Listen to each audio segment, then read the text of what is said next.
بسم اللہ الرحمن الرحیم۔ السلام علیکم دوستو، جیسا کہ آپ کو پتہ ہے کہ ان دنوں حج کے لیے داخلے شروع ہو گئے ہیں اور انشاءاللہ ہمارے مسلمان بھائی آج اسی سال بھی یعنی لاکھوں کی تعداد میں حج کے لیے جائیں گے۔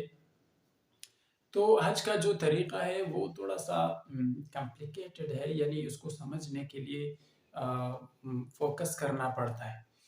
تو آج ہم اس ٹاپک پہ بات کریں گے اور انشاءاللہ حج کا جو مکمل طریقہ ہے وہ نقشے کے ذریعے سے سمجھانے کی کوشش کریں گے۔ آپ ہمارے ساتھ رہیے، مطلب یہ ویڈیو دیکھنے کے بعد انشاءاللہ آپ کو بہت زیادہ آسانی ہوگی جو مسلمان بھائی ہمارے آج اس سال جو ہے حج کے لیے جا رہے۔ تو چلیے شروع کرتے ہیں۔ یہ جو نقشہ ہے تھوڑا اس کو سمجھے۔ یہ جو مقامات ہوتے ہیں نا، یہ جو بڑا لکیر یعنی دائرہ ہے، یہ اصل میں حرم کے حدود ہے۔ حرم یعنی وہ مقام جہاں سے حاجی صاحب نے احرام باندھنا ہوتا ہے، یعنی احرام کے بغیر وہاں سے نہیں گزر سکتا۔ اس جگہ کو میقات کہتے ہیں۔ تو یہ مطلب مختلف ہے کیونکہ حرم شریف یعنی حرم کی طرف چاروں طرف سے لوگ آ رہے ہوتے ہیں۔ تو یہ مشرق کی طرف جو ہے قرن المنازل ذات العرق، یہ عراق والوں کی طرف، یہ ذوالحلیفہ، اس کا جو نیا نام ابیار علی، اس کا نیا نام ازریبہ، اور اس کا نیا نام سیل کبیر۔ اسی طرح یہ جو یمن والے مطلب سعودی عرب سے جو جنوب کی طرف ہے، اس کا نام سعدیہ، اور یہ جو مغرب کی طرف سے لوگ آ رہے ہیں، اسی میقات کا نام ہے جحفہ، اس کا نیا نام رابغ ہے۔ یہ وہ حد ہے، حدود ہے جہاں سے حاجی صاحب نے احرام باندھنا ہوتا ہے۔ تو اسی لیے جو پاکستان سے یا مشرق کی طرف جو جتنے بھی ممالک ہیں وہاں سے جب لوگ جا رہے ہیں حج کے لیے، تو وہ جہاز میں بھی احرام باندھتے ہیں، بلکہ بعض لوگ تو ایئرپورٹ سے ہی احرام باندھتے ہیں، کیونکہ جہاز احرام کے اوپر سے گزر کر پھر جدہ میں لینڈ کرتا ہے، تو پھر یہ جو ہے مطلب رکنے کا موقع نہیں ملتا کہ احرام باندھے، تو اسی لیے وہ جہاز میں یا ایئرپورٹ سے ہی احرام باندھ لیتے ہیں۔ تو میرے بھائیو، آپ سمجھنے کی کوشش کرتے ہیں کہ حج شروع کس دن ہوتا ہے؟ تو حج شروع ہوتا ہے 8 ذی الحجہ سے، ٹھیک ہے، اور 5 دن میں حج کمپلیٹ ہو جاتا ہے، 8، 9، 10، 11، 12، 13، ٹھیک ہے۔ اب میرے بھائیو، حج کا جو طریقہ ہے، یعنی شروع کرنے کا کیا طریقہ ہے؟ طریقہ یہ ہے کہ آپ نے 8 ذی الحجہ کو، یہ جو کعبہ ہے، ٹھیک ہے، اس نقشے کو بھی تھوڑا سمجھے۔ یہ حرم شریف کا نقشہ ہے۔ یہ باب السلام، باب الفتح، باب عبداللہ، باب ملک فہد اور باب عبدالعزیز، اور یہ کعبۃ اللہ یعنی بیت اللہ شریف ہے۔ یہ جو صفا مروہ ہے، یہ باب السلام اور باب الفتح کے درمیان ہے، ٹھیک ہے۔ آپ نے طواف وداع کرنی ہے، طواف قدوم آپ نے کرنی ہے، یعنی 8 تاریخ کو آپ نے بیت اللہ شریف میں طواف قدوم کر کے پھر آپ نے جانا ہے مینا میں، ٹھیک ہے۔ تھوڑا توجہ سے سنیے گا۔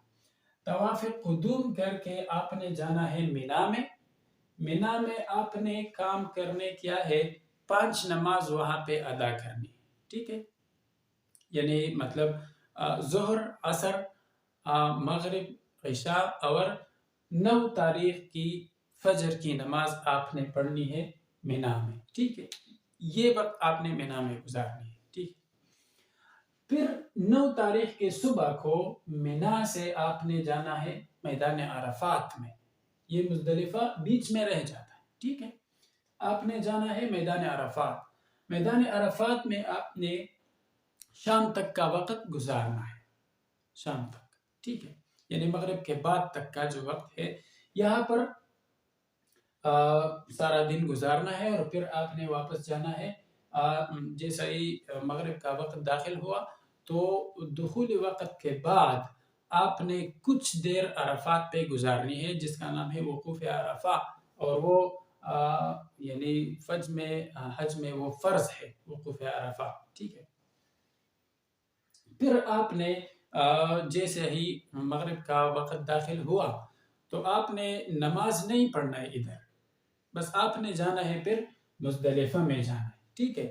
اس دن کا جو شام کا یعنی مغرب کا وقت ہے وہ اصل میں عشاء کے وقت میں آپ نے نماز ادا کرنی ہے۔ جیسا عشاء کے وقت داخل ہو جاتا ہے مزدلفہ میں تو پھر آپ نے وہاں پہ نماز پڑھنی ہے۔ اگر آپ مزدلفہ میں پہنچ گئے اور عشاء کا وقت داخل نہیں ہوا تو بھی آپ نے مغرب کی نماز نہیں پڑھنی، بلکہ عشاء کی وقت کے دخول کا انتظار کرنا ہے۔ پھر آپ نے وہ عشاء اور مغرب کی دونوں نمازیں اکٹھی پڑھنی ہے، ٹھیک ہے، ایک امام کے ساتھ۔ پہلے آپ نے مغرب کی نماز پڑھنی ہے، پھر عشاء کی، اس کے بعد آپ نے مغرب کی سنت اور پھر عشاء کی سنت اور پھر وتر آپ نے اسی طریقے سے پڑھنی ہے، اور آپ نے پھر مزدلفہ میں وہی رات گزارنی ہے صبح تک، ٹھیک ہے۔ پھر صبح آپ نے جانا ہے واپس مینا پہ آپ نے جانا ہے، ٹھیک ہے، طلوع کے بعد۔ اب جو ہے مینا میں آپ نے مزدلفہ سے آپ نے لینی ہے ایک کام رہ گیا کہ مزدلفہ سے آپ نے لینی ہے اپنے ساتھ کنکریاں، ٹھیک ہو گیا، 70 عدد کنکریاں آپ نے لینی ہے اپنے ساتھ۔ آپ مزدلفہ کے علاوہ بھی کہیں سے لے سکتے ہیں، لیکن مزدلفہ سے کم از کم 7 کنکریاں لینا یہ مستحب ہے۔ پھر آپ نے جانا ہے مینا میں، اور وہاں پہ آپ نے جو کام کرنے ہیں، پہلا کام آپ نے کرنا ہے جمرہ، یعنی ہم جسے بڑا شیطان کہتے ہیں، اس کو مارنا ہے۔ پھر آپ نے اس کے بعد حلق کرنا ہے، یعنی جو مرد حضرات ہے وہ حلق کریں گے، اور جو خواتین ہے وہ حلق نہیں بلکہ تھوڑا سا بال کاٹ لیں گے۔ اس کے بعد جو ہے وہ قربانی وغیرہ دم شکر جسے کہتے ہیں۔ ایک بات یہ سمجھے کہ یہ جو قربانی ہے نا، یہ ایکچولی دم شکر اسے کہتے ہیں، اور یہ بقر عید کی جو قربانی ہے یہ وہ قربانی نہیں ہے، ٹھیک ہے۔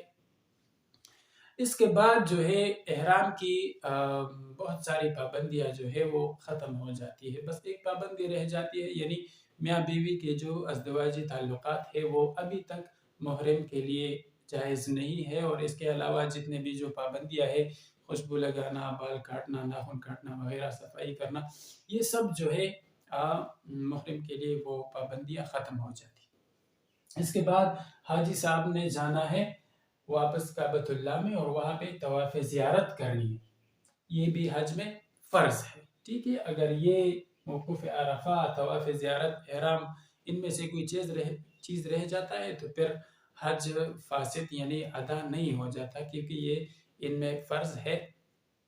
اب اس کے بعد جو ہے طواف زیارت آپ نے ادا کی، ٹھیک ہے۔ طواف زیارت یعنی 10 ذی الحجہ کو جو طواف ہوتا ہے اور جسے پوری دنیا میں نشر بھی کیا جاتا ہے، اس کا نام ہے طواف زیارت، ٹھیک ہے۔ یہ آپ نے ادا کی، اور اس کے بعد صفا مروہ، یعنی صفا مروہ میں آپ نے جو وہ سعی جسے کہتے ہیں، صفا مروہ کے بیچ جو چلنا ہوتا ہے اسے سعی کہتے ہیں، وہ آپ نے کرنی ہے۔ پھر اس کے بعد آپ نے واپس مینا میں جانا ہے۔ ایک بات یہ کہ یہ جو صفا مروہ کی سعی ہے وہ آپ جو طواف قدوم ہے نا، یعنی 8 ذی الحجہ کو آپ نے جب طواف قدوم کیا اور پھر مینا میں چلے گئے، تو اس طواف قدوم کے بعد بھی آپ صفا مروہ کی سعی کر سکتے ہیں، ٹھیک ہے۔ تو اگر اس دن آپ نے کی تو ابھی طواف زیارت کے بعد آپ کو صفا مروہ میں سعی کی ضرورت نہیں ہے، بلکہ طواف زیارت کے بعد سیدھا آپ مینا جا سکتے ہیں، ٹھیک ہے۔ اب مینا میں آپ نے کیا کرنا ہے، یہ 10 تاریخ ہے، 11، 12 یہ دن آپ نے مینا میں گزارنی ہے، اور ہر دن جو جمرہ عقبہ، وسطیٰ اور مطلب ادنا، یہ تینوں آپ نے 7 کنکریاں مارنی ہے۔ یہ زوال کے بعد ہوتا ہے، ٹھیک ہے، زوال کے بعد، زوال سے پہلے آپ نہیں مار سکتے۔ تو ہر دن آپ نے 21 کنکریاں مارنی ہوتی، ٹھیک ہے۔